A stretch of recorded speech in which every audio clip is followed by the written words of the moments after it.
Be strong.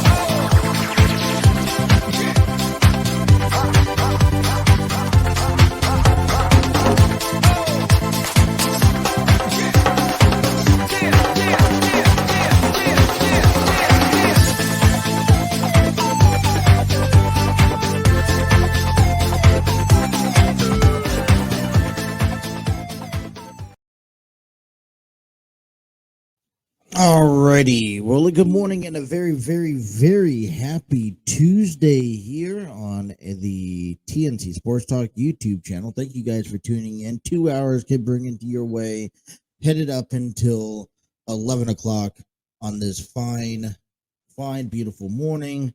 Woke up, made myself a pot of coffee, had some toast and butter, took the girls to school, and feel good about myself because I actually woke up and I was feeling great.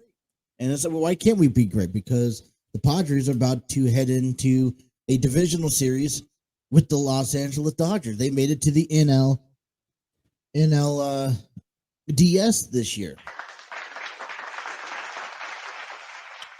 So we got a lot to talk about, a lot of things going on. It's only a Tuesday. The end of NFL Week 5 is here. The Kansas City Chiefs made a comeback from they made a comeback after being down to Las Vegas. And for a moment, I think you almost had to be a little worried that the Kansas City Chiefs was going to lose last night. They were losing 20-10 in the middle of the third quarter. I tuned into it. I was actually watching a lot of Monday Night Raw last night. You know, got the ability to go home early because my back was acting up. I was having a lot of pain. So did a partial day, went home, got a chance to watch, there was two things on my agenda last night. It was Monday Night Raw celebrating its season premiere. You also had the 25th anniversary of D-Generation X, which I'll get to that here later in our program. And then we had the NFL Monday Night Football wrap up week number 5, Raiders, Chiefs. So last night the agenda was pretty heavily, right? And, it was the same thing as Sunday. You got Sunday Night Football with the Bengals and the Ravens and the Padres and the Mets for the wild card series. So there was plenty of stuff over the last 48 hours to say, all right, I got to sit down in front of the computer or in front of the television and watch some sports. And so last night I was determining which one I was going to watch. I was going to watch Raw. It's been a while. I had a great aftermath from Extreme Rules.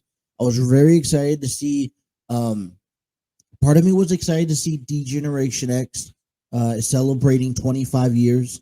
It was a little different because obviously you didn't have Billy Gunn a part of the program, and sure they took some nice shots at Billy Gunn and AEW, but then you also got a chance. I think everyone tuned in mainly to see, okay, when is the next appearance Bray Wyatt's going to have?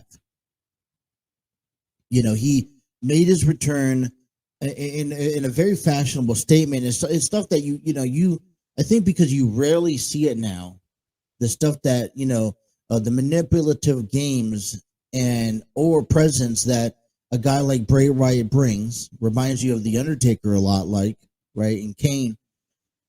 It really, when it comes back, you just kind of soak it all in for a moment. You really, you miss it down deep inside, and when it actually happens, like it happened on Saturday, then you kind of take the moment, at least I do, to soak it all in and to enjoy each and every second of it. And so I think we're all sitting on the edge of our seats last night on Raw to figure out, all right, what is the next step? And I come to surprise that WWE went in a completely different direction. I was expecting maybe an appearance from Bray Wyatt. I was expecting to see what was next from Bray Wyatt. And I was honestly expecting a little bit of a down, like more of a softer show than what it was hitted. We had some returns. We'll get into that today in our program. We've had a couple of challenges making our way, and a title change changed hands last night. So we'll talk about that. But man, I'm getting excited for the National League and the American League divisional series that begins today. It's a best 3 out of 5 game, and especially hey, the Padres, not to be so much on a biased opinion, but we'll get into more details about this. But I'm excited for the San Diego Padres to be diving in and facing the Dodgers once again. Now there's a lot of, I think, mixed emotions that's going on. I think I'm starting to feel the tension a little bit more. I think being able to face the Dodgers in the divisional series, I spoke about this all month of September long, and I'll speak of this until the cows come home, that we have, we have the Dodgers are the team to beat in Major League Baseball, I think, overall right now, all right, especially in the National League.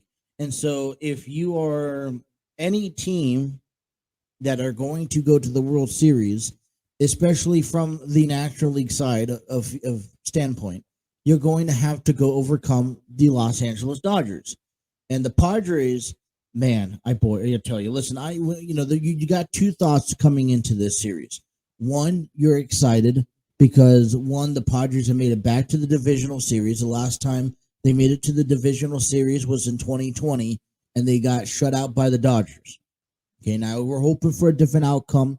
There's a couple of different keys and elements and confidence that comes into this series that probably wasn't there back in 2020. And it's more of a enclosed series to the point where, all right, you can forget everything behind you, forget everything in front of you. You're not worried about the next series. You're not worried about what happened last series. You're worried about each and every game here. And, listen, and it's been 15 years since the Padres have been able to play a post-game, postseason game, playoff game, whatever you want to call it, at home in front of a crowd. It's going to be busy. It's going to be packed. It's going to be sold out. And, listen, if the Padres want to head up north, off the 405 freeway, all they got to do is purchase a Dodgers ticket. But this series is going to be a fun series. And, I think there's a lot of anxiety that's starting to build up already, especially if you're a Padres fan and that, you've seen them watch the Padres all season long. The anxiety level that's running through your veins right now. They're 6-13 over the Dodgers this season. They've just been annihilated from LA. I think one thing that's keeping me alive, that's keeping me hopeful, is the concept, or just the simple fact that, hey, it's the playoffs.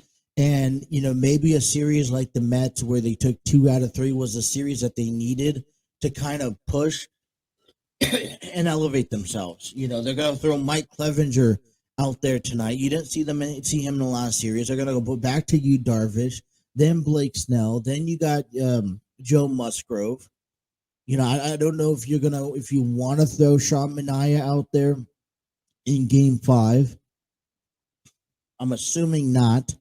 But, I think, it's a series by series, and Bob Melvin is the perfect coach, manager, to give the team a chance at excelling and, obstructing a little bit more into the, this series with the Dodgers. It's going to be Bob Melvin versus Dave Roberts.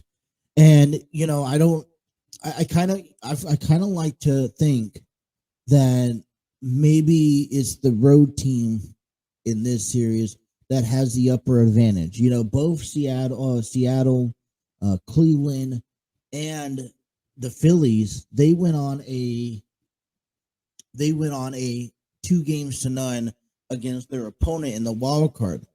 Now, you know, who knows? Who knows how much time from last Wednesday night to Tuesday morning, right? That everyone practically 5 days that these four teams, the Dodgers, the Astros, the Braves, and the Yankees, have to they've sat on, and they've kind of been on the downhill.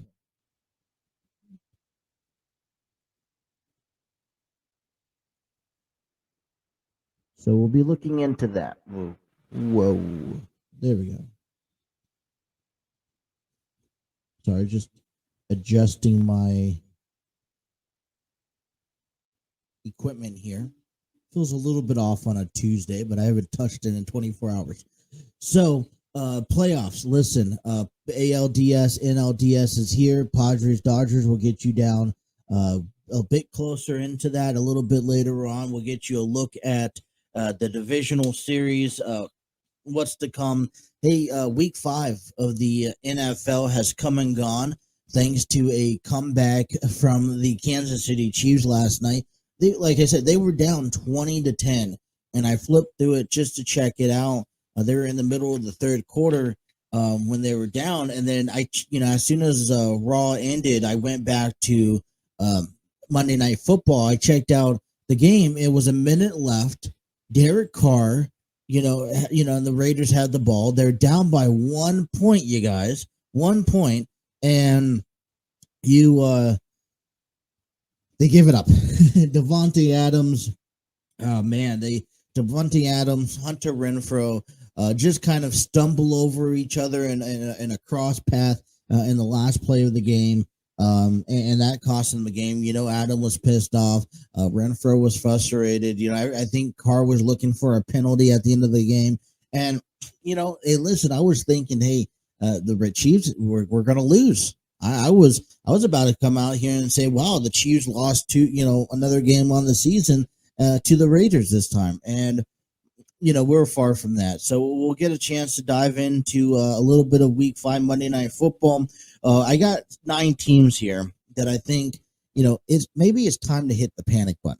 Okay. And I hate to say this, and I have a top 9. I got my top 9 teams right here. I got a little bit of everything for you. And you know what? I know fans are going to be upset about this, but I got the Bengals. I got the Bengals in the top 9. Maybe it's time to hit the panic button after a loss to the Ravens back on Sunday Night Football. So we'll talk into that. Get into a little bit of college football as Ohio State bumps up to number 2. Kentucky and Cincinnati right next to each other as well. We'll get you ready for NXT tonight. Braun Breaker sets to kick things off with to take on Javier Bernal in tonight's as we get ready and make our road to Halloween Havoc on October 22nd. That's going to be a takeover. I think that's a Saturday, if I'm not mistaken. Either Saturday or Wednesday. Let me double check. Is that Wednesday? No, that's a Saturday. Saturday, October 22nd. Yeah, that's right around the corner. A week from this Saturday. That Halloween takeover, and I'm looking forward to that pretty major event. But hey, what did you guys think of Monday Night Raw? I remember, I'm notorious down here. I got some notes taken. I was like, all right, so 1 second, I got all this. There we go. Out of the returns, out of the oppressions, that happened, the season premiere of Monday Night Raw last night, it almost felt the atmosphere in Brooklyn, all right, in New York. It felt like it was a night after WrestleMania. Matter of fact, I think last night, all right, the fallout of Raw from Extreme Rules, I felt like was a bit bigger and better energy than the night after WrestleMania, right? Usually that story is notorious to be a big one, but Listen, I mean, there was a big night. We'll get a chance to talk about it all. More lurking the Usos, right? More lurking the Usos here as, as Sami Zayn keeps on getting involved. He ends up putting his mouth, his foot in his mouth after having to compete against Matt Riddle. After having to compete against Matt Riddle, ends up losing the match. Usos had to stay behind, and I think this is going to be a consequence for is this maybe starting to be the downhill slide? I mean, Jey Uso starting controversy, starting some problems, starting to get aggravated with the family because of Sami Zayn's role, and and I think you and I know the position that the bloodline's at. Right? And I think Sami Zayn's involvement with the bloodline just brings a little bit of spice, right? It brings a little bit of, hey, maybe this is a guy that when this is all said and done, Sami Zayn is going to go out there and say, hey, this is, I was the one who kind of helped steered the breakup of the bloodline. I mean, who knows? So I'll, that's something just to kind of ponder over because it really spilt in again, and we'll take it to SmackDown and we'll see what's happened on SmackDown. I got a couple questions for you guys. All right, one of them, how excited were you with DX return celebrating 25 years? I know that they're older. I understand that they're one minus one. And then they paid tribute to China, which is always glad to see. But how were you entertained about? Did they fill in enough segments? Did we see enough of DX? Last night in the celebration. Also, listen, U.S. titles changed hand last night. We'll get more into detail on how that came about. But Seth Rollins is now your new United States champion. And I guess I gotta be honest with you. After losing to Matt Riddle in the fight pit, exactly, what really gave him the whatever fight, right? I mean, I know this is a rematch with Bobby Lashley, but really, what made him earn a title opportunity after losing in a fight pit match to Matt Riddle? Matter of fact, typing out to a fight pit match. I mean, they were quickly to change hands with Seth Rollins from losing and tapping out to becoming the new United States champion. Also, I do want to talk a little bit more today and this morning. One thing that WWE really does not value enough, and they don't appreciate it. I don't think it's not because they don't appreciate enough. It's because because they have some. They just don't. They undervalue them. They underappreciate them, and they've really made their way into the WWE because they haven't been acknowledged. And I want to talk about the one key category that the WWE does not pay close attention to. So, all right, we got a busy schedule here ready for you guys on a Tuesday morning. We're going to step away. When we come back, I want to get you right into playoff mode. AL, NLDS, 4 games coming up tonight. Tell you all about it here next on the TNC Sports Talk YouTube channel.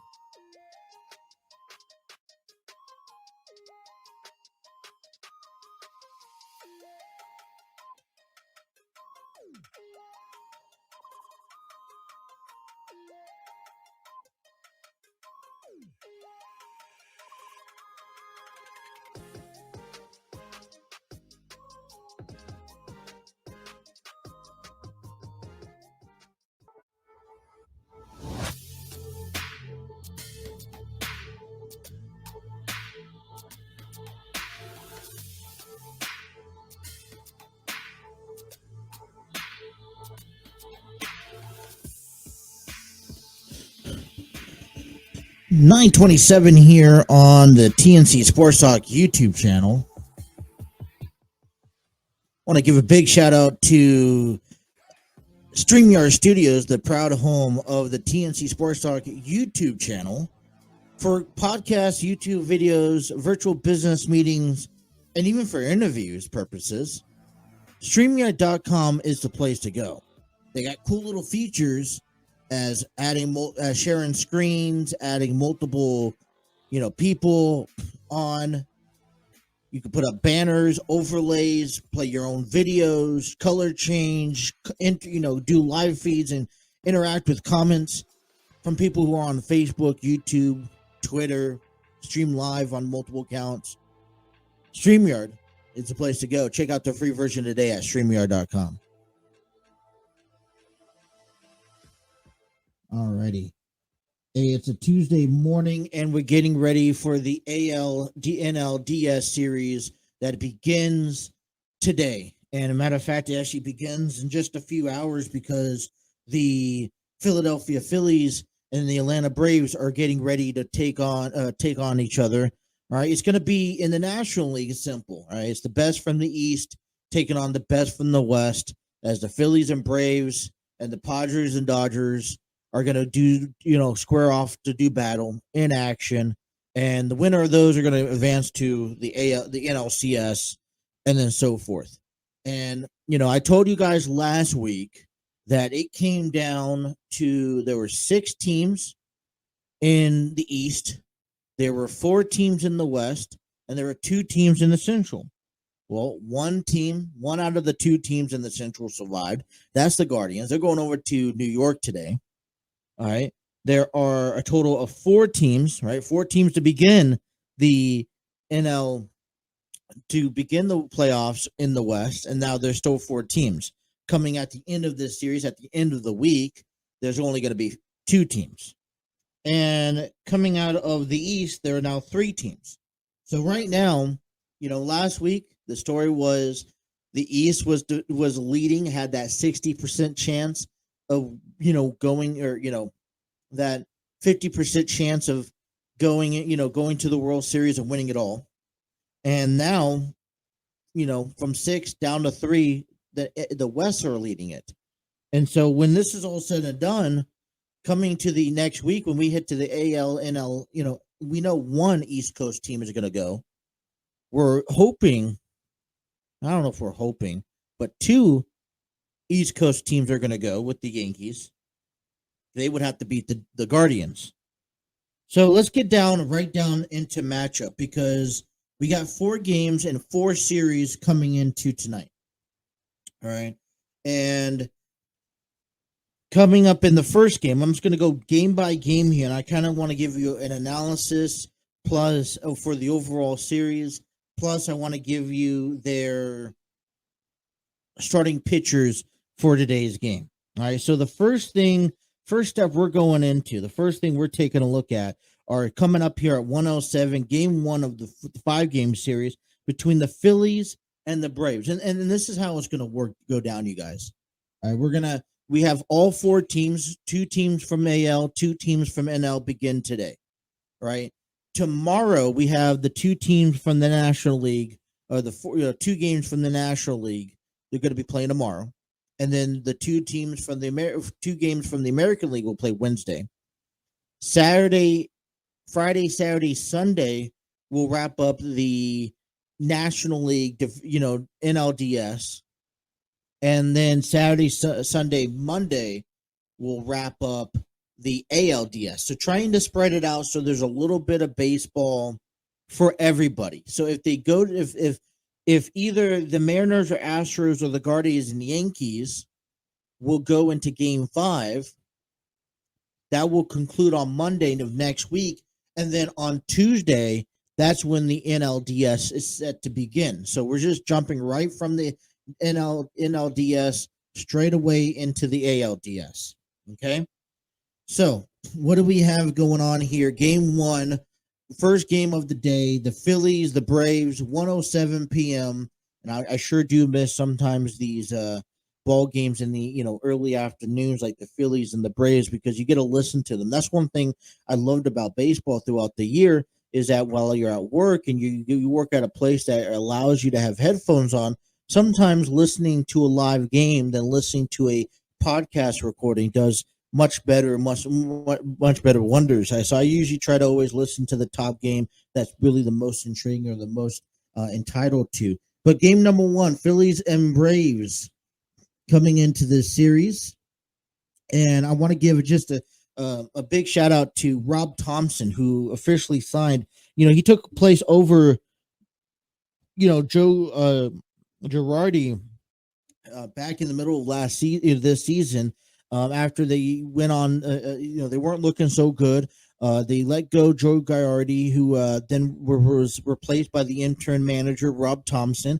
And then that's what led them to the playoff run. Well, I mean, it's simple. Rob Thompson, back on Monday, gets an offer that he couldn't turn down. He signs a 2-year deal with the club as a manager for the Phillies. So that's something to be excited now. Maybe Thompson could take a step back, breathe a little bit, and kind of just enjoy the moment as he leads the team to face the Braves. And for Atlanta, hey, let's look out for Spencer Stride. Had a good bullpen session over the weekend. Stride signed a 6-year, $75 million contract here. So it's going to be a great series between the Phillies and the Braves throughout the year. The Phillies were down on the Braves 8-11 in the series in the yearly conference meetings. Ranger Suarez, Ranger Suarez will get the nod for the mound for the Phillies. He's 10-7, 3.65 ERA with a 1.3 WHIP. He was 10 pitch back against Houston, where he went 3 back on the 4th of October. He went 3 innings, 7 hits, and 4 runs allowed. For the Braves, you got Max Fried. Remember, we saw Fried a couple weeks ago against the Braves series, or against the Mets series. He's 14-7, 2.48 ERA with a 1.01 WHIP. He last pitched on September 30th, which was Friday, against the Mets. He went 5 innings, 4 hits, 1 run off of the series, off of the 3-game sweep that the Mets had with the Braves. Looking into this game, as we are fascinated, I got 4 key matchup points. Let's talk about rust versus rest. I mean, there's a difference between, being rested. I think this goes for all home teams. Right now in this series, is that you had Thursday, Friday, Saturday, Sunday, Monday to relax. Now, the only good news is that, you get to relax your starters. You get to rest up your bullpen. And you get to also have the first glimpse of who you get to face. While the teams who played in the wild card series had to go on and face or compete, and how well are their bullpens rested? Were there any injuries that acquired? Did they put all their runs and energies into that series, and they're not going to carry it over? But when you look at this series, right, Phillies just took 2 games from St. Louis. They got Sunday, Monday to rest. They got 2 days to rest the bullpen. And when you look at all these teams that won the wild card series, there's always somewhat of an advantage saying, hey, a team that the Phillies were in that rut, right? They weren't getting the performance out of Bryce Harper. They weren't getting the performance out of Nick Castellanos or even JT Realmuto. Well, these guys, hey, they got a couple extra games to start building it up. And like 2 teams to really focus upon is that the Padres and the Phillies needed this past weekend to really get ready for their upcoming series. Second thing is the bullpen. I mentioned that, it's going to be a bullpen game. All right. And it's going to be who can go into the bullpen the earliest, right? Let the starters throw as many pitches, watch a lot of pitches. And it's going to go down to the bullpen. Who's going to work in the bullpen? I personally believe that the Braves have a better bullpen in this scenario. Coming at number 3 is Rich Bryce at the battery. Listen, and I think it's simple. Bryce didn't have a great performance against the Cardinals. And it's going to be, and if the Phillies are going to walk away with this one, it's going to be a key element of Bryce Harper, JT Realmuto, and Nick Castellanos. Those three guys, like, along with Bohm and all those other players. But it's going to be those three key guys that are going to have to step up a little bit and earn their money, earn their contract, earn their bonuses, and so forth. And last but not least, listen, Spencer Stride signed that 6-year deal. Now he's locked in said Atlanta. I think he's going to go out there this series if he could, if he's solid, right? Do or die with this injury. But if he's solid, he's going to be able to. I think he's going to be able to come in and just dominate, and that's going to give Philly some trouble. So I personally believe that the Braves, they just have a better bullpen. I am more confident that the Braves are going to beat the Phillies in this series. But the Phillies surprised me as against St. Louis, to be honest. So we'll see about that. All right, coming in game number 2, the Seattle Mariners take on the Houston Astros at 3:37 p.m. First American League Divisional Series game. The Mariners went 7-12 against the Astros on the year. Mariners have Logan Gilbert on the mound for the for game number 1, 13-6, 3.20 ERA with the 1.18 WHIP. Last pitched on September 30th against Oakland. He went 8 innings, 3 hits, 1 run. For the Astros, they're going to throw the dangerous Justin Verlander out there. Listen, he's been dominated. Only lost 4, 18-4. 1.75 ERA, and he has only 0.83 WHIP. And coming out of that, he has the lowest WHIP on the against all pitchers today that are in the game or are scheduled to pitch, at least starting today. That's going to go right behind Julio Urias, which we'll get right into here in a moment. But I think this is a simple series. Astros are the team to beat in the AL, in the American League. The Mariners get to go after them, and Astros are really just carried away with the American League. And here's what we're going to be able to see. Right, we're gonna Mariners must conquer Minute Maid Park. I think that's the only way you're going to have it. I think they'll do great in Seattle. I think they'll have. They'll probably win both of those games in Seattle, but in order to take the series, they're going to have to conquer the Astros on the road at Minute Maid Park in Houston. And you know what? I think that they have a chance to do it. I don't know how the series is going to go down, but I'm picking the Mariners. I'm favoring the Mariners to win in this one. I like I'm a big fan of seeing just new teams in the playoffs. All right, game number 3 tonight, 7:37 p.m. The second game of the American League divisional series, the Yankees and the Guardians. The Yankees dominated the Guardians all year long. And hey, we'll take you back to, April 23rd, where the Guardians were over in New York, and this was to wrap up a series. And you had the outfield for the Guardians getting into it with the fans out there at Yankee Stadium. Started throwing stuff on the field. You had players started climbing up the wall into the stands, just yelling, screaming. And the Guardians cannot allow the Yankees fans to get into the head. It's going to be notorious. Obviously, listen, Yankees, the fan base in New York never forgets, and they're never going to let you forget. If you allow the fans in Yankee Stadium to get to you, all right, then you're going to have a rude awakening. Now, here's the bottom. Here's the trouble part. You got to play 3 games in New York if you're taking all to game 5. All right, and let's be honest. I mean, it's going to be the best versus the best here, but we don't. There's no room for errors, and you got to block out that noise. I think that's going to be a big issue for Cleveland, for the Guardians, is how well they're going to be able to block out the noise out there in New York. Especially, I know that they're going to come back in and they're going to give the Guardians a lot of trouble, especially in the outfield. Also, an interesting fact here: Francona versus Boone.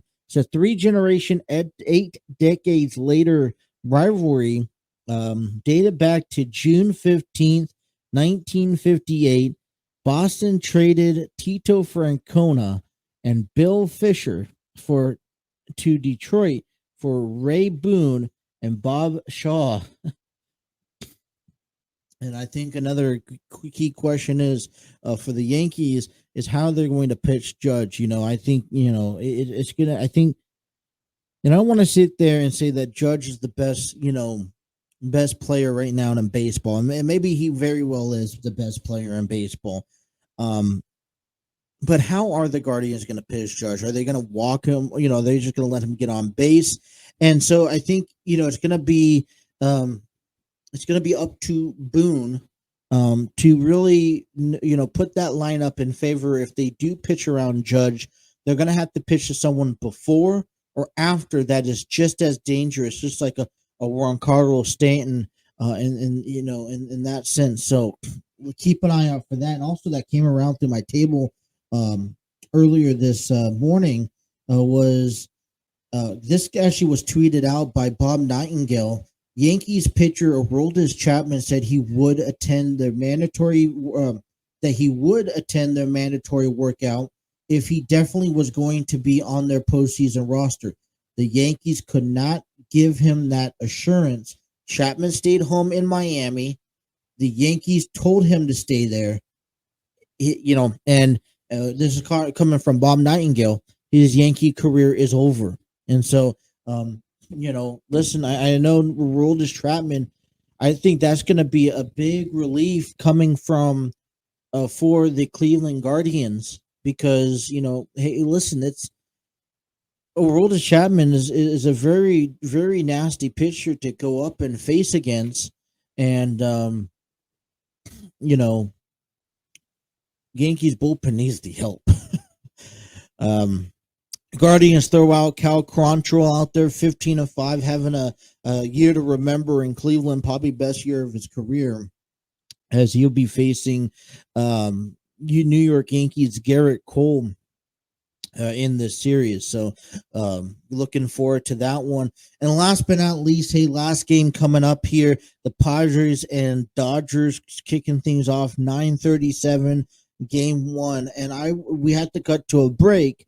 And I'll tell you more about the series and my final thoughts for all four teams when we come back. You guys are listening to the TNC Sports Talk YouTube channel. Thank you guys for tuning in. We'll take you up until 11. We'll step away. You guys are listening to The Throw-In.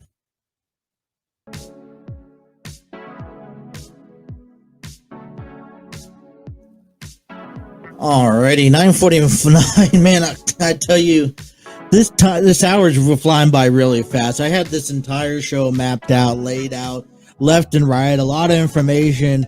It is just one of those things where you kind of sit here and you're kind of like, okay, do I have enough information for the show? Because some segments go by real quick, and it's like trying to stumble over words to say and to keep the time going, and then you get lost in time, and then sometimes you got so much to say, and you don't have enough time in the show to really give this, to really put in all your information, all your opinion. So we're going to continue trying our best. Hour number 2 to come. We got a lot of football and a lot of wrestling to talk about. The aftermath of Monday Night Raw. Really want to get into that. Getting you guys ready for NXT. NXT tonight. Did they drop the 2.0? Are they back to just regular NXT? I saw that last week. So more changes in the professional wrestling world. But hey, listen, the series that I think I have to be so nerve-wracking for is the San Diego Padres. I tell you, the Padres, I love the Padres. I want them to beat the Dodgers. I think the fact that you made it to the postseason, you beat the Mets, you're going to get a chance to go home and play in front of a home crowd, in front of the Dodgers. On top of that, I think that if the Padres walked away losing this series, that it is going to be okay. Okay, I mean, I think that it's going to be okay. And I think next year is the year that you would have to kind of put your ducks lined up in a row and officially figure out a way to beat the Dodgers. But hey, listen, maybe the Padres have the formula finally in place to beat the Dodgers. You look at this. You got a healthier and steadier pitching staff. You got to remember that you're cutting yourself down to 3 to 4 pitchers in the series compared to pitching an entire 5-man rotation, a week prior, and then also pitching another 5-man rotation after the fact. So, a healthier, steadier pitching staff. I do feel we saw them lights out. Josh Hader looks like Josh Hader. Joe Musgrove. Listen, you gotta love Joe Musgrove, homemade. A native from San Diego, gaining a chance to pitch for the Padres in the postseason. Padres need to come out swinging. Stop. I mean, if you let these pitchers, especially the starting rotation, Julio Urias getting the nod for the Dodgers tonight, 17-7 in the year, and 2.16 ERA with the 96 WHIP. That's pitched on October 4th against Colorado. Listen, you need to come out swinging. I tell you that whether that's against Urias, whether that's against Dustin May, whether that's against Clayton Kershaw, it don't matter. You got to come out swinging. You got to come out hitting, be aggressive. You got to also put the run support on the board early on to help your pitchers. I mean, I know how much if you could get 2 runs in the first 2 innings, how much would that help Mike Clevenger or Yu Darvish or Blake Snell or Joe Musgrove in the early on. Okay. This could possibly be, I'm also said this could also be probably the best baseball the Padres have played so far. I told you about it takes a wild card series. Listen, it's great to sit down, rest your starters, rest your players, but some of the players, Machado need to get at bats. He need to get the bat swinging. Juan Soto need to get the bat swinging. This series for the Mets may really done something for the Padres to spark an elevation for them coming into tonight to this series. You know what? Here's on top of this. One thing that I think the Padres are missing the most is the intensity for this rivalry. This is a Padres-Dodgers rivalry. They're just north and south of the 405, 805 freeway, the 405, whatever you want to call it. And listen, this is for the 5. And listen, this is as simple as, hey, let's go out there and let's win some baseball, right? Juan Soto coming from Washington, he's got a couple years to get into the New York Mets rivalry, to get into the Philadelphia Phillies and the Atlanta Braves. Well, let's get into the Padres-Dodgers series. Let's feel the emotion. Let's feel the intensity behind this. Mike Clevenger will get the nod for the Padres tonight, Game 2. Like I said, anxiety is lurking heavily as a Padre fan because you got to face the ungodly, the disgusting. When I say disgusting, I mean that in a positive way. But those Los Angeles Dodgers.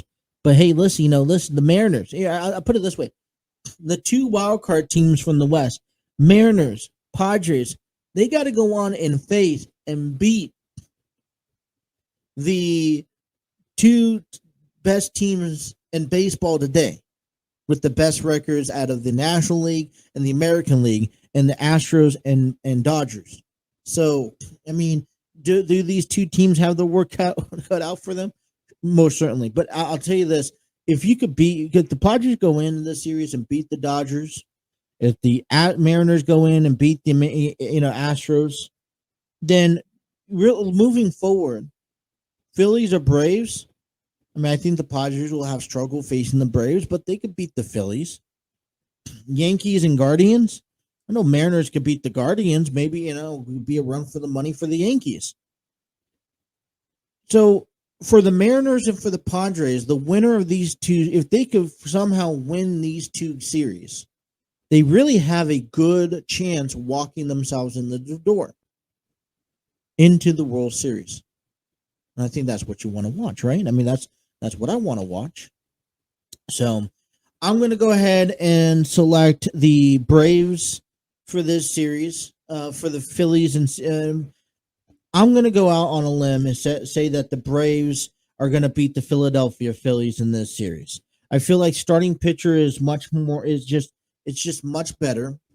I feel like the offense is more explosive, and I'm just uncertain of how your key players as of Harper, Realmuto, they didn't show up last series, and I don't know if they're going to show up this series again. Right, they showed up at the very end. It was the bottom of the lineup that really did wonders for them. So I got Braves over the Phillies. I'm going to go out on a limb and choose Mariners over the Astros. Now, yeah, the Astros have Justin Verlander. They also have Framber Valdez. Starting pitching looks really good. I don't know. I feel that the Mariners are going to just like they battled all season. They're going to go out there and battle through. I'm going to choose the Yankees over the Guardians. I just don't think I think Cal Quantrill is going to have an explosive game. I just don't know how he's going to handle Juan Carlos Stanton, Judge, and all those people. And I don't know how the Yankee or the Guardians are going to handle Yankee Stadium. And then last but not least, I'm going to have to still choose my San Diego Padres. That's it. My Padres. So we'll see how this goes. We'll wrap up. We'll talk more about that. Keep you on the highlights, in the loop of everything. But hey, listen, end of our number one is here. Let's transition into a little bit of football. NCAA football top 10 is out. 3 of the 4 teams that we're talking about are in the top 25. We'll tell you all about that and some of the highlights for this past weekend. Plus, hey, NFL Week 5 is behind us. 9 teams that I have that maybe it's time to hit the panic button for. So we'll talk about that. Plus, the fallout of Monday Night Raw. Still much more to come. Hour number 2 begins here next, right here on the TNC Sports Talk YouTube channel.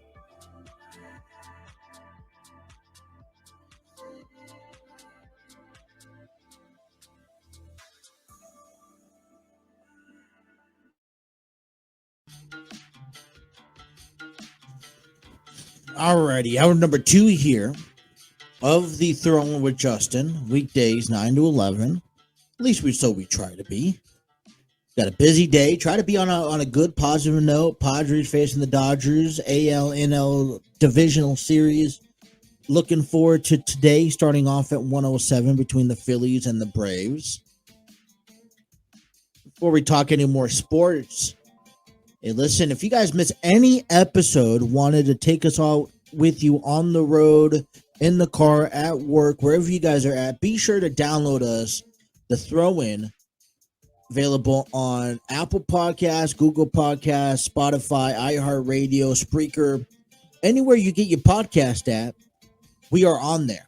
The Throw-In, download today. And, listen, I want to give a big shout out and thanks to Spreaker, who's provided us our audio platform. If you're looking, there are applications out there that are free. All right, there are applications out there that are free if you want to put up your podcast and let everyone listen to. We used to do that all the time. Podcast.com was a really good one. But we changed over to Spreaker thanks to Steve Barber over there at Armchair Booking. And it feels more professional. You can upload different episodes, more than one podcast if you wanted to. You can check your statistics, who's all listening, how many downloads you're getting each and every day. Also get a chance to monetize your own show, earn some money here and there. So encourage you guys, if you guys are out there looking for your own podcast and everything, and you guys want to make some livable wages off of this. And I'm not saying that this is a get rich quick, but you can most certainly come up with something if you really wanted to. So check out Spreaker.com for more information. All right. Hey, listen, Bengals lose 19-17 back on Sunday, but we have to be happy in Cincinnati. And there's a lot of things to be happy about in Cincinnati, as we'll talk about some NFL here later on this hour. But the first thing I want to dive into is NCAA football. We're through 6 weeks of football, And now Ohio State's is going to come into a bye. I believe Kentucky's going to go into a bye week. And no. I'm sorry. Cincinnati's going into a bye week. And coming after 6 weeks of NCAA football, we got 3 top teams in our division and that we kind of follow. 3 of the 4 or 5 teams that we kind of follow in and out this season are in the top 25. Yeah, be excited for that. And especially if you want to dive closer to us, Kentucky, Cincinnati in our area. Cincinnati's ranked number 21. Kentucky's ranked number 22 in the year. Ohio State got moved up yesterday in the AP poll to rank number 2 over Alabama. And I thought that was, all right, what's going on now? And, Georgia's still at number 1. Clemson's at number 4. Michigan's in 5. Tennessee, USC's in 7.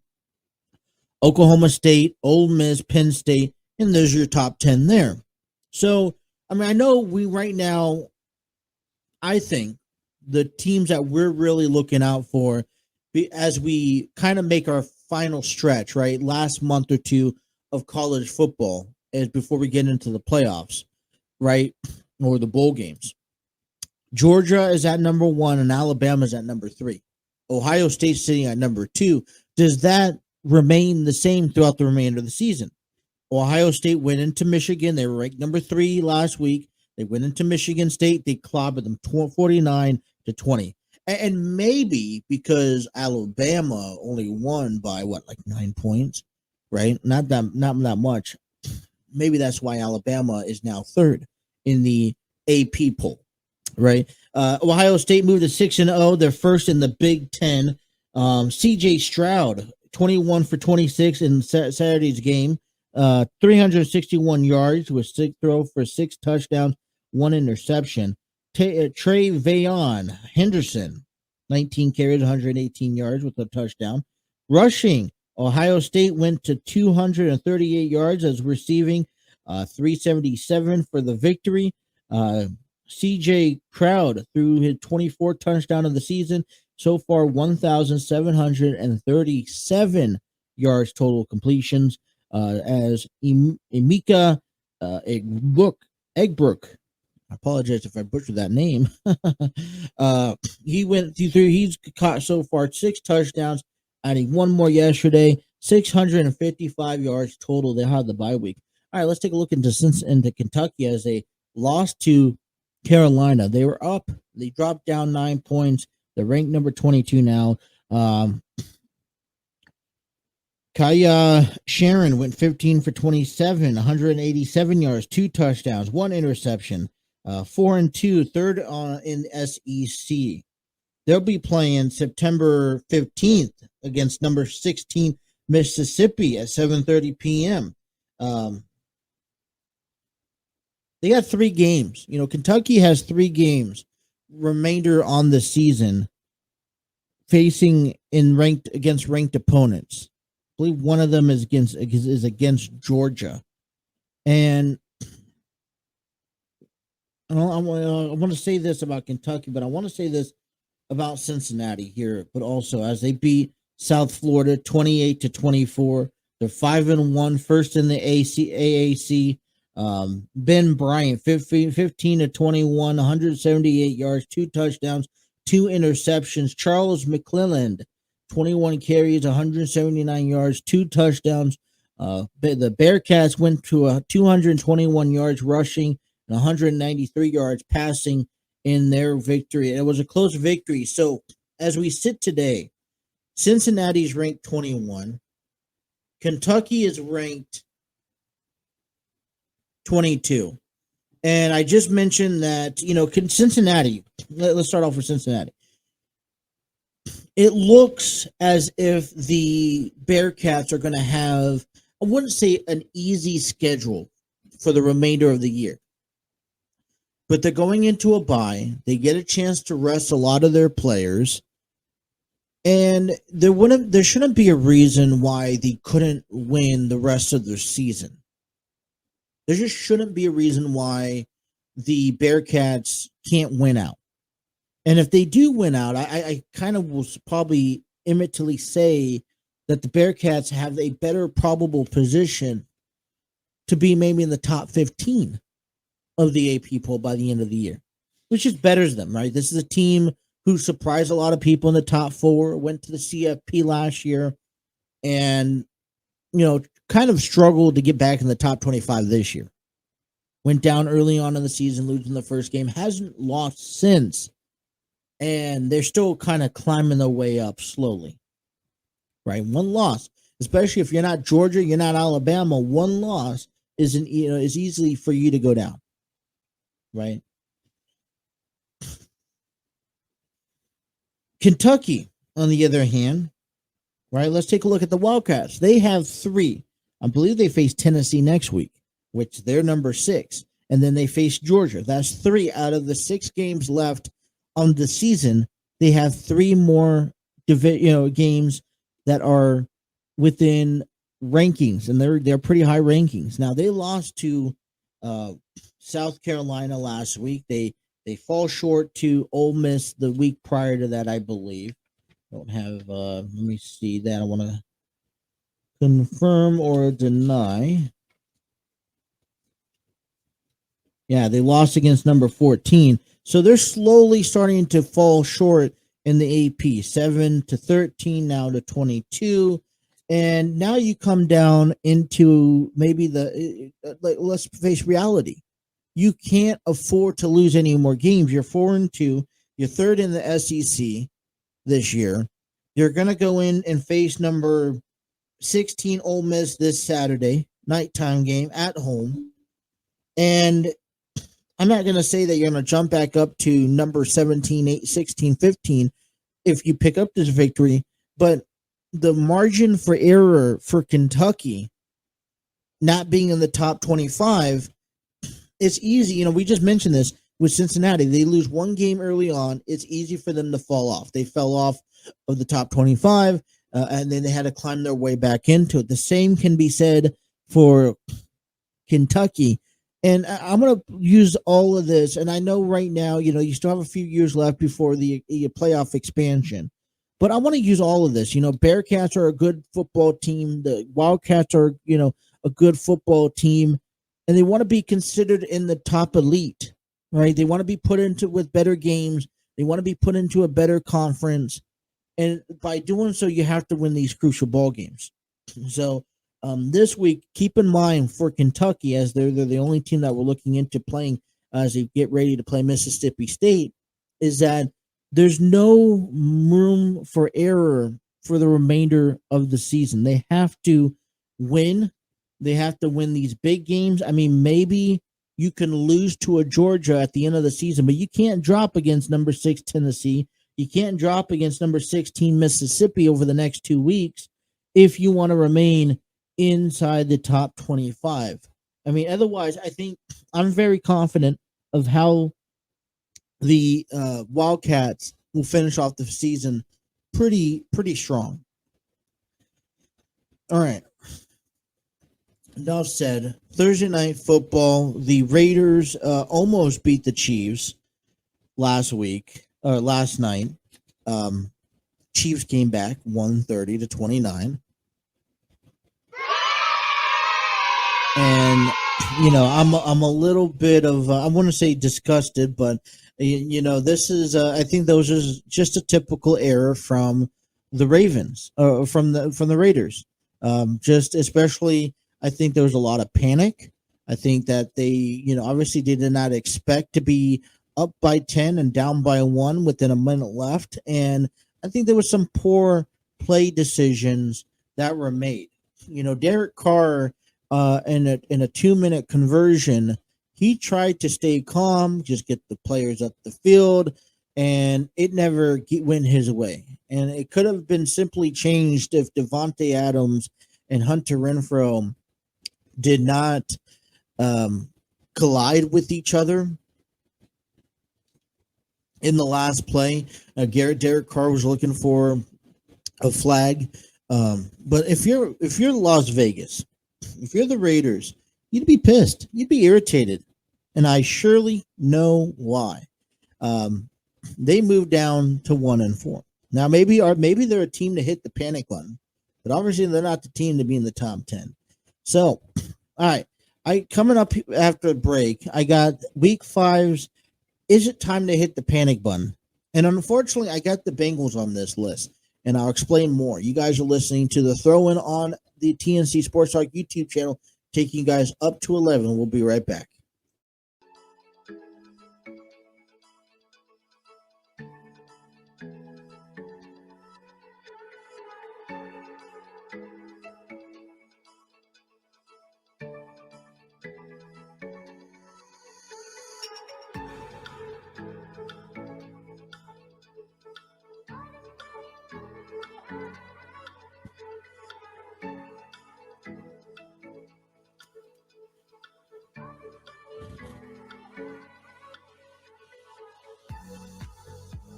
$10.20 here. Hey, I want to give congratulations coming up here in Cincinnati for the first time, even though they're playing in New York. I want to give a big shout out to FC Cincinnati making it to the MLS playoffs for the first time since founding the organization. They will be taking on New York on October 15th, which is actually this Saturday at 12 p.m. If you guys are looking to start catching up in some of the, other sports going around Cincinnati. NHL begins play today. Tampa Bay Lightnings, Texas, and the New York Rangers will drop pucks at 7:30, and then later on tonight, Las Vegas Knights taking on the Los Angeles Kings at 10 p.m. Now that's going to be a little bit of a controversy of who's going to attend what heading into the playoffs compared to first home game of the season, which means, listen, we are getting ready for Columbus. The Blue Jackets kicks off their season tomorrow in Carolina to face the Hurricanes, 7 p.m. drop pucks. And that means, hey, a week from this weekend, October 22nd, all right, Cincinnati Cyclones are going to be over in Fort Wayne, all right, to face on the Comets in the first minor league hockey game of the season. So they're going to get ready for that season to begin. And that's the only reason why we're following the Cincinnati Columbus Blue Jackets, because they are the minor league, team for, because the Cincinnati Cyclones are the minor league team. Let me put it that way. Just 2 hours away up north and a little bit east. All right. Hey, NFL Week 5 is over with, and I'm going to tell you this. There are 10 teams on my radar that maybe it's time to hit the panic button. And coming in at number 10 was the Las Vegas Raiders losing last night to the Kansas City Chiefs in a game that they should have won, right? They were up by 10 points in the middle of the third quarter. They gave up 20 within a 20-minute time period. And, they found themselves having to play 2-minute football at the end of the game with a minute to go. I think that, with one timeout left, Derek Carr, I think, had a solid opportunity to kind of get his team across the field into field goal range, right? That's his only job was to get across the field into field goal range so that then, they could win by a couple of points. And, and you kind of saw with the minute to go, then, hey, let's get the ball upfield. Let's just keep on moving the chains. It's 3rd and 1. And, we didn't necessarily see any of that, right? I think we saw panic a little bit from the Raiders. And listen, being in 1 and losing to a rivalry team, especially to the Chiefs on a Monday night showdown, I think it draws some sense of urgency to want to do whatever you can to get your team in the best position.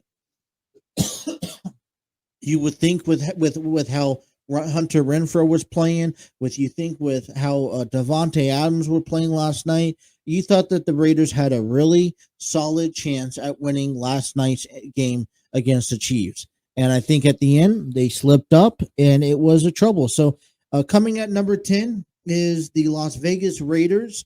Is it time to hit the panic button? This is a division that's not going to wait around for anyone. We know the top two teams. It's the Chiefs and it's the Chargers, right? And if you're not with the pack, then you're easily going to be left behind. And now with the Raiders losing again, they're going to be definitely left behind. Coming in at number 9, and I know maybe Cincinnati fans are going to, shoot me down on this one, but it has to be the Bengals. All right, 2-3 on the season.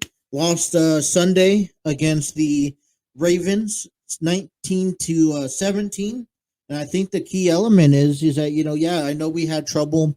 There's trouble with the offense that needs to get their work together. But the last 3 games that they lost, right? They lost all 3 games on the last play of the game. And I guess it comes down to, hey, the Bengals are not finishing football games. I mean, you think about the 2 field goal games that they lost to. All right, Cowboys was a field goal game. The 3 games that they lost to was down to the last play, was down to the field goal. And these games should not have come down to the field goal. It should be the other way around. Cincinnati Bengals come in at number 9. Should you hit the panic button? Coming in at number 8, Miami Dolphins. They lost to the Jets 20-17. They moved to 3-2 on the season. Falling apart with injuries. That's what I would say. Tua Tagovailoa, Teddy Bridgewater. You got the left tackle Terran Armstead and wide receiver Tyreek Hill all going down just in last week, all out of the game last week alone. So does so injuries. When you have it's one thing having Tua Tagovailoa out. I don't know what was happening with Teddy Bridgewater to be out, but injuries are starting to kill the Miami Dolphins. Coming at number 7, Seattle Seahawks. Now I know, listen, Geno Smith has been playing well in Seattle last couple of weeks. They come in 2-3, which I think is a lot better, a lot more expected than what we thought they were. They lost against the Saints 39-32. And, I think Seattle's flaw is Pete Carroll. The defense just gives up. Pete Carroll defense does what Pete Carroll's defense does the best. Gives up a bunch of points. The Seahawks defense allowed 34.5 points per game ever since week number 2 on this season. So, I think that's something that's going to be carrying with the Seahawks. And I just don't know, Teddy, if Geno Smith and at least the opponents that they're going to be facing down the remainder of the year he's going to be able to put up 40 plus points to overcome that. And so that's going to be, it's time to panic. Hey, listen, this is you can't be giving up the defense can't be giving up that many points, especially if you have a head coach as a defensive coach, right? Coming at number 6, Detroit Lions, 1-4 on the season. They picked up the first week win. Thought very impressive. They got shut out by the Patriots, 29-0 last week. Listen, Dan Campbell, I think he's hit rock bottom. I think Detroit Lions have hit rock bottom so far this season. Starting the season off 1-4, should have been 0-5, and it's a week after week disaster. It doesn't seem like anything can just get on the, not I want to say on the urge, but it just doesn't seem like anything can. No, the Lions can't grasp anything, can't get on any rhythm. Coming in at number 5, or coming at number 6, right? 9. All right, coming in at number 6, I had the top 11 because I threw the Raiders in there. Coming at number 6 now is the Green Bay Packers as they fell short to the Giants in London, 27-22. Aaron Rodgers clearly misses. I mean, come on. Green Bay, You miss Devontae Adams, don't you? The 1-2 punch combination. And now, listen, no matter how much you praise the wide receivers that you have now, you got to give Rodgers credit. He's trying to make do what just can't be done. And that's having a bunch of rookie receivers, and he has a bunch of rookie receivers that he's trying to develop into Devontae Adams, right, of the world. And it's not gonna, out of every receiver, maybe 2 will actually come of it, but you can't make that happen in year number 1 of this new process. So, Packers, ever since, I don't even know if they're the favorite team in the NFC, to be honest, without a key core receiver. Now, hey, OBJ is looking for a team to go to. Could he be going to play at Lambeau Field with Aaron Rodgers in January? I don't know if OBJ wants the cold. I mean, I know that the Packers are one of the teams. The Bills are another team that he's considering highly of going to play in the middle of the season. OBJ still has his connections in LA. He could go to Kansas City, but does he really want to play in the cold? I think that's going to be the key question, at least in his hometown. Could he go to the Raiders? And to be honest, will the Raiders even benefit? If they're not benefiting from a Devontae Adams, what makes you think they're going to benefit from an OBJ? Coming at number 5 is the Arizona Cardinals, who could have shut down and forced the Eagles to lose their first game of the season. Poor management skills by Murray, costing Arizona the game. Matt Amendola missing the 43-yard field goal.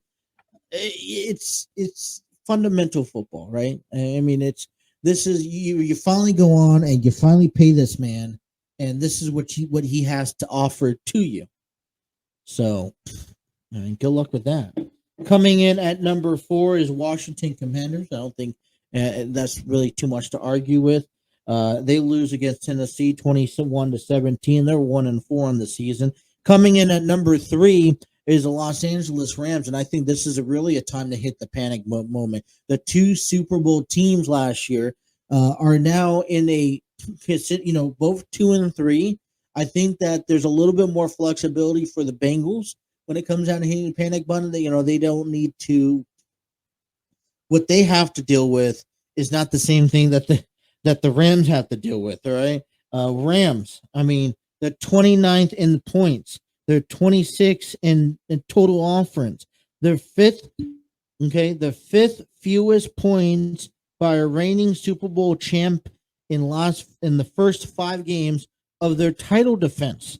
All right, we're dating back to the 1981 Raiders, who started things off with 63 points, 69 points by the New York Giants in 87, 99 Broncos with 70 points, 75 points with the 91 Giants, and then the 2002 Rams with 80 points. Fewest points scored since their title defense in the first 5 games of the season.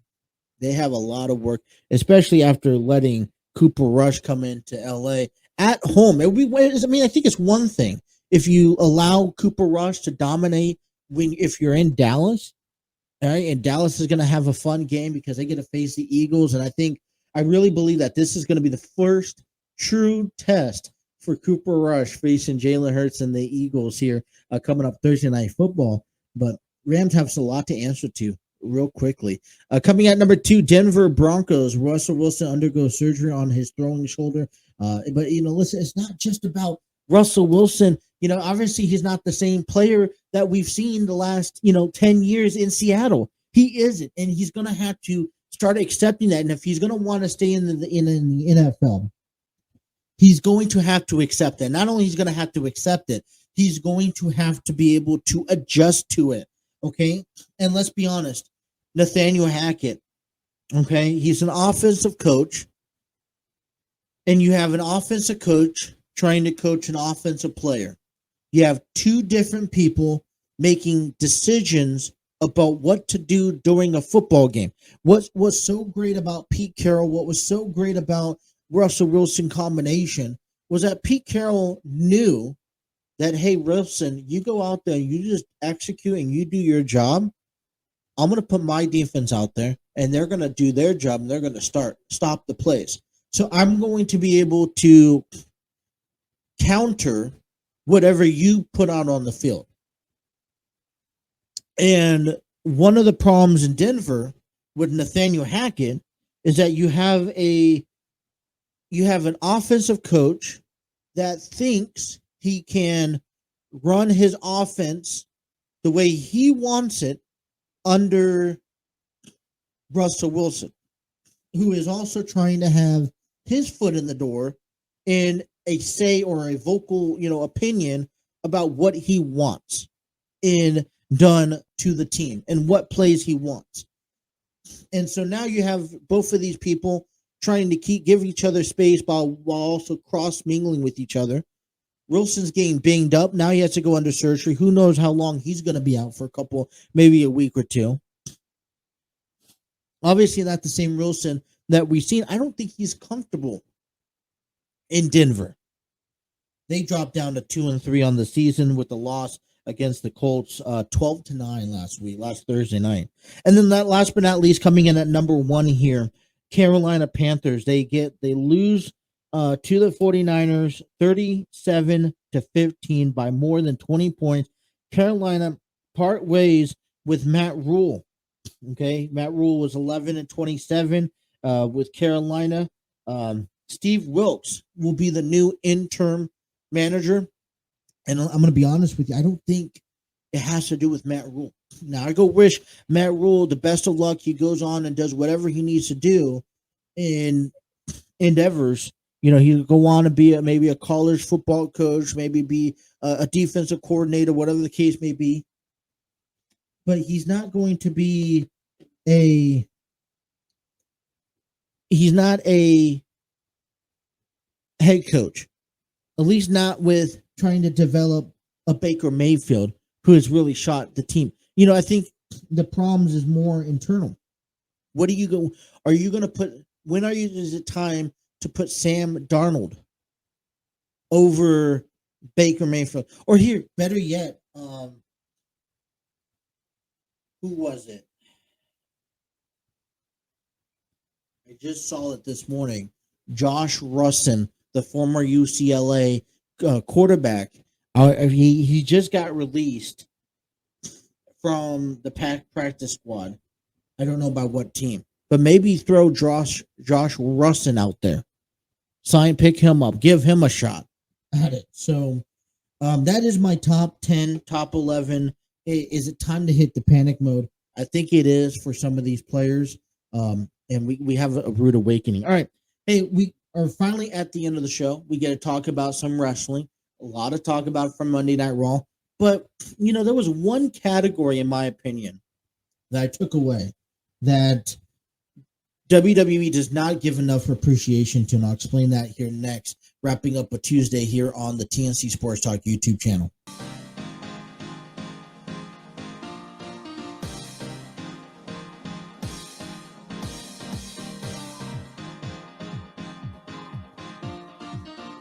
$10:42 here on the throw-in with Justin.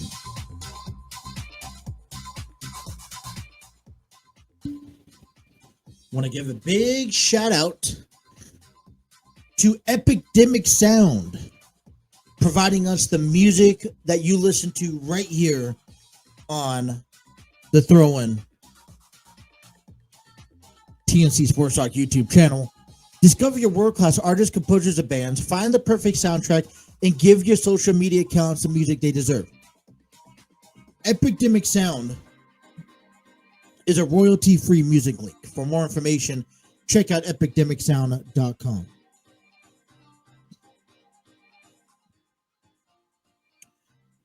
Just a few weeks away from Halloween Havoc. Going to be an amazing night. I know that for a fact. Couple great matches already lined up as NXT gets ready to set off tonight. Couple of storylines coming out of NXT to pay attention to. As I was honestly mistaken that Halloween Havoc was actually tonight. So Braun Breaker kicks off a night taking on Javier Bernal.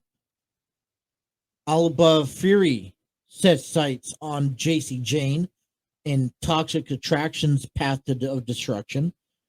Nathan Frazier and Axiom determined best of three winner in the third and final showdown. Channing Starks Lorenzo looks for retribution against Wes Lee. So a big night in NXT again, just like it has been. And WWE is really putting out a product out there. Last night on Raw, we celebrated the 25 years of D-Generation X. And, I thought it was a little cute that D-Generation X, everyone but Billy Gunn, okay, came out. They talked, hey, listen, hey, HBA ended off the show saying, hey, if we're back here 25 years, please kill us. I mean, but I think one thing that I, didn't like out of it is that they didn't really make the show around DX. I mean, yeah, you had a couple segments at the beginning and middle, at the end with DX together, but overall, you didn't see a whole lot of DX memories, DX fondments, and it was very, very plain to come out there in Brooklyn, everyone say 2 or 3 words, and go home. That's it. Good night. So I was a little upset about how D-Generation X usage of the celebration of 25 years was given. I wanted a little bit more. I wanted to see something, whether it was Braun Strowman, maybe it was Bray Wyatt, maybe it was just somebody else to come in and get involved and maybe be a part of it. A few years back, we saw DX out there on SmackDown, and Baron Corbin got involved, and then something happened to him. How come we couldn't see the same thing? But last night, Monday Night Raw, which was actually the first Raw that I've actually sat and watched probably from the beginning to end, and I tell you what's very entertaining. It felt like it was a go home show. It was maybe it was the show right after WrestleMania. Normally the night after WrestleMania, Monday Night Raw has always been a big show for returns and excitement. And last night was the season premiere of Raw, and we thought there was going to be room for excitement and all that fun stuff. And we surely saw that. We kicked things off with Johnny Gargano with the mentor beating the Mr. Money in the Bank, which I think this was a great win over for Johnny Gargano, trying to kind of maybe get comfortable with Monday Night Raw. He's holding on too much of the past, and I think this victory helps him, move forward from where he is at. Ray refuses to attack his own son, as that controversy still continues, and we'll talk plenty about that. The bloodline, listen, Jey Uso stuck watching Sami Zayn while he took on Matt Riddle. And Sami Zayn is apparently not, is responsible for the Usos, responsible for Jey Uso, and trying to get him. And just the opening segment for Raw last night was just a little bit hysterical. And I say hysterical because you got to love what Sami Zayn does out there. And I know a lot of people don't like Sami Zayn being part of the bloodline, but I feel like there's nothing left for the bloodline to really establish other than dominance. And you kind of have to have it all. You have to have it all. You have to have the comedy. You have to have the presentation. I mean, you have to be able to go out there and give the fans a little bit of entertainment. And right now, besides, all Roman Reigns is going out there and saying, hey, acknowledge me. And that's it. And sometimes that doesn't just work. But what you are seeing is that you're seeing part of the bloodline questioning the authority of Roman Reigns. So I guess you wonder, how long will that last? How long will and if you let it last long enough, could it affect the bloodline down the road? I mean, we're talking about, hey, the road to WrestleMania. This has been a story that's been told since last year. It's been one of the best stories in WWE over the last decade. And you're starting to maybe start seeing the fall of the bloodline, because I think that's where it's leading to eventually. Judgment Day, talking about the Judgment Day. I love how they've, occupied a good segment. They got involved into Rey Mysterio's match last night, and it's all game personal, and we'll talk plenty about that. You have to appreciate the return of the originals, Carl Anderson, Luke Gallows. It's been nearly 2 years since they last been in the WWE. They're back. And they're back to answer the Judgment Day. I'll put it that way. And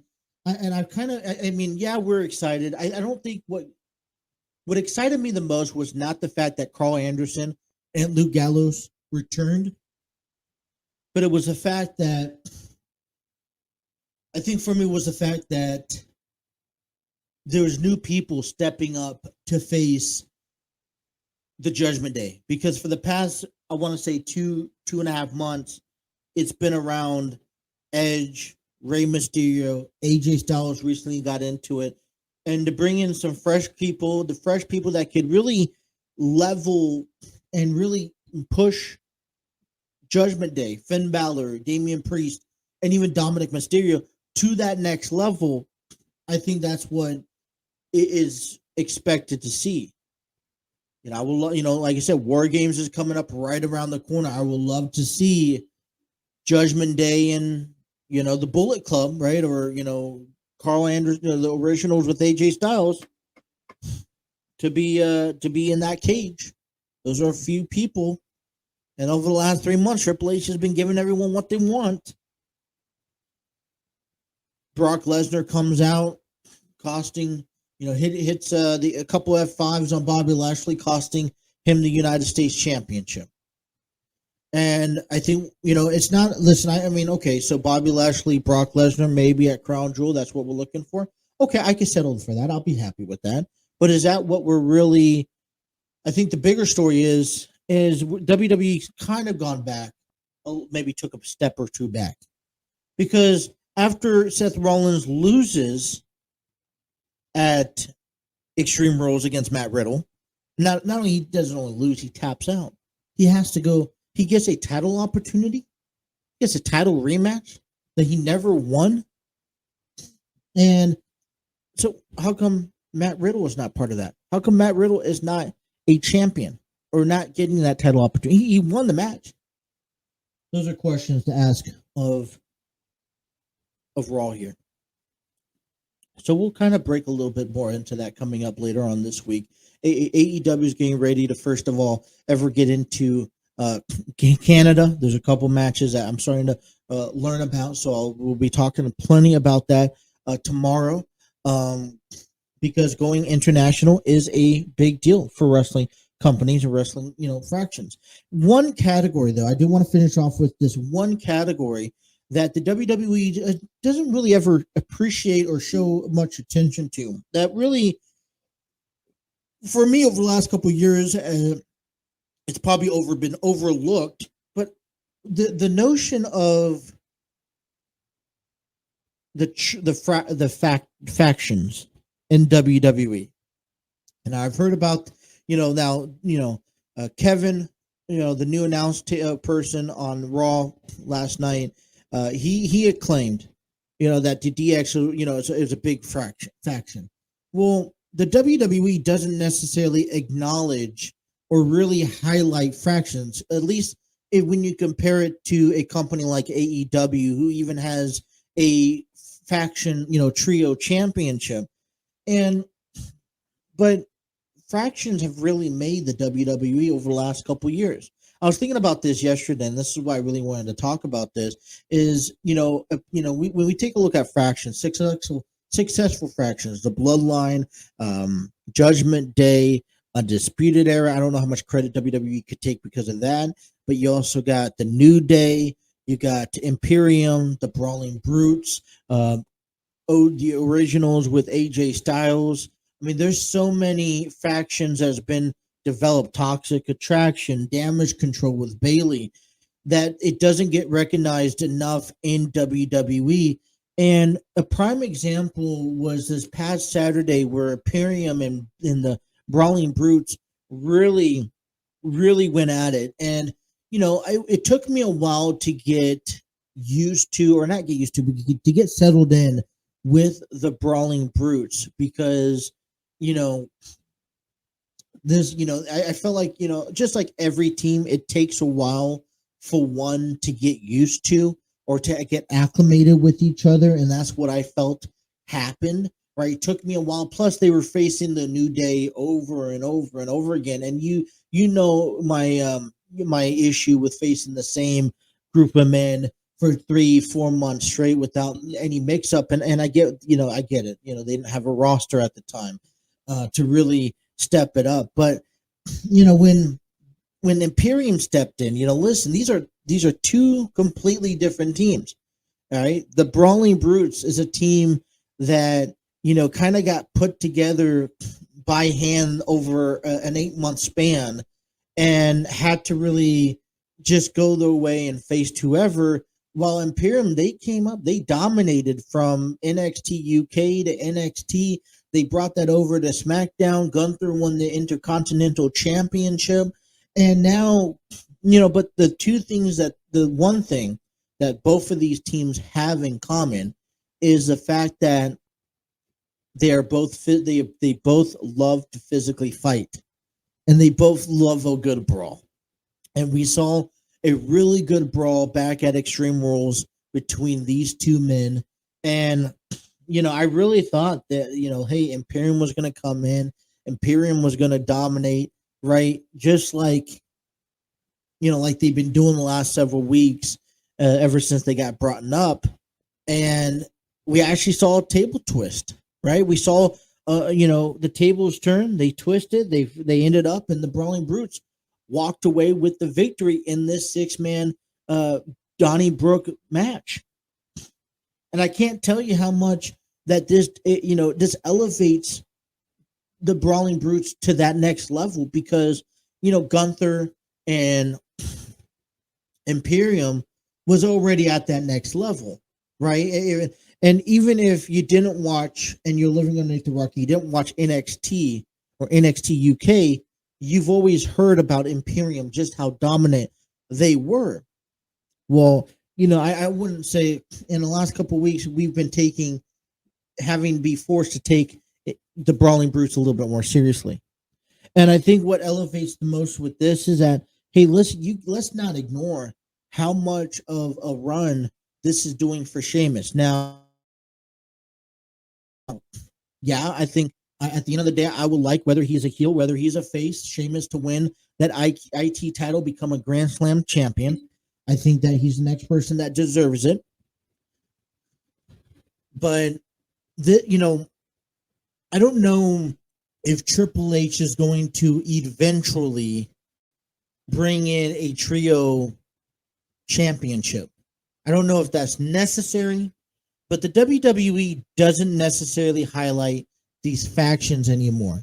And one thing that has changed over the years, thanks to the Bloodline, the Judgment Day, the New Day, the Brawling Brutes, Imperium now, Phantasma, who just came up.